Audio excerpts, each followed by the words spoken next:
Hello, it is LM7 with LM7 Bird Garage, and today we're looking at our 1970 Challenger. Things quite the pile. I've been working at it nice and slow. One of the first things I did, rebuilt the whole front suspension, all new bushings, including that notorious lower control arm bushing, all new ball joints, disc brake conversion.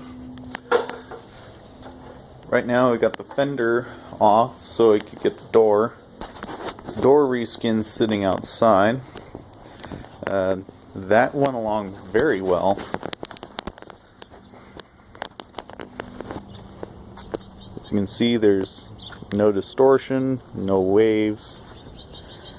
Only a little bit right here, hammered a bit too hard right there. But even in the trickier corners like around here, almost nothing. It's all back together.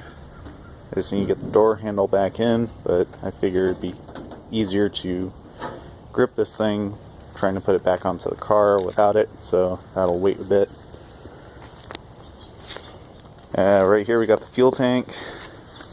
This it's leaking quite a lot actually. So that most likely going to replace with a baffled fuel tank. Got some of the other bodywork areas that need to be done. Interior, mostly disassembled so I could do bodywork in the back window. All the floor pans are still there, fortunately. No rust holes there. Interior, complete. The dash is really nice. It's just faded. Might remove it to put some vinyl paint on there. There is a small crack on the driver's side. It's in a tricky spot, so I don't know if I can fix that or find a way to fix that. This is a factory AC car, so this should be something that I can repair and probably charge with not R12, propane. Kind of like what I've seen before.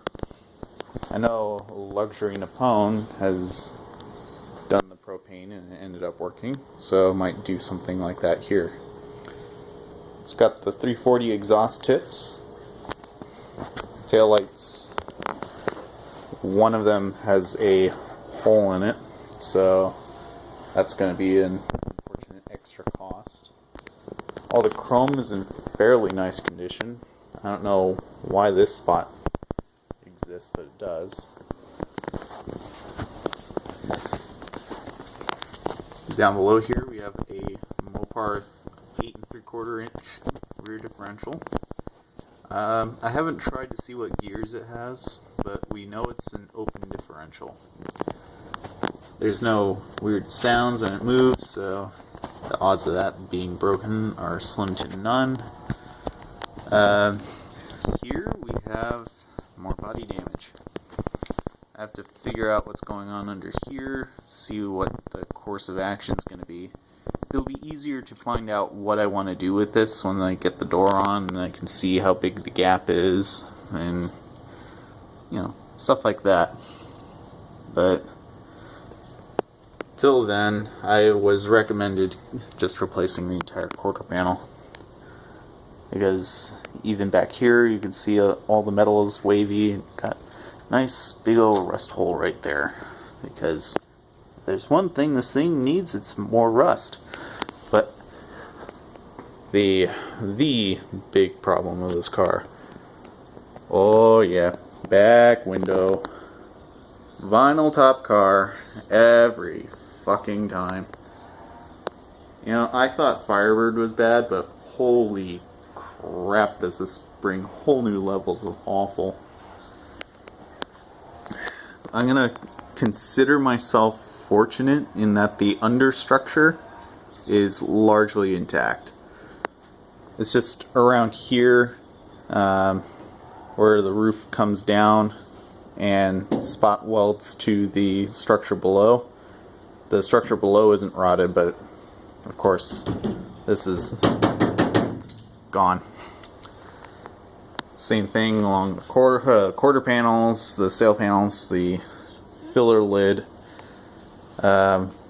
Fortunately, we ended up getting a whole new filler deck, so that will save me a lot of fabrication work, but I am SOL everywhere else on this.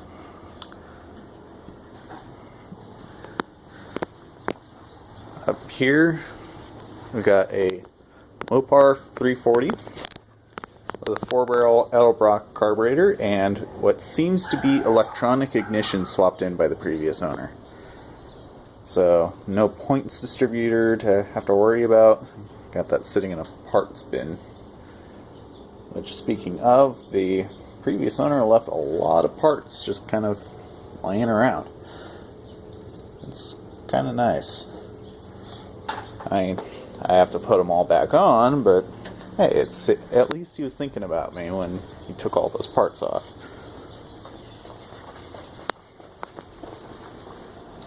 Yeah, and that includes all of the trim, all the little plastic bits. Got exterior bits that I've removed, and then you have all of the AC parts right here, which, if I decide to go with a new compressor, this should all just bolt right back up with a new receiver dryer.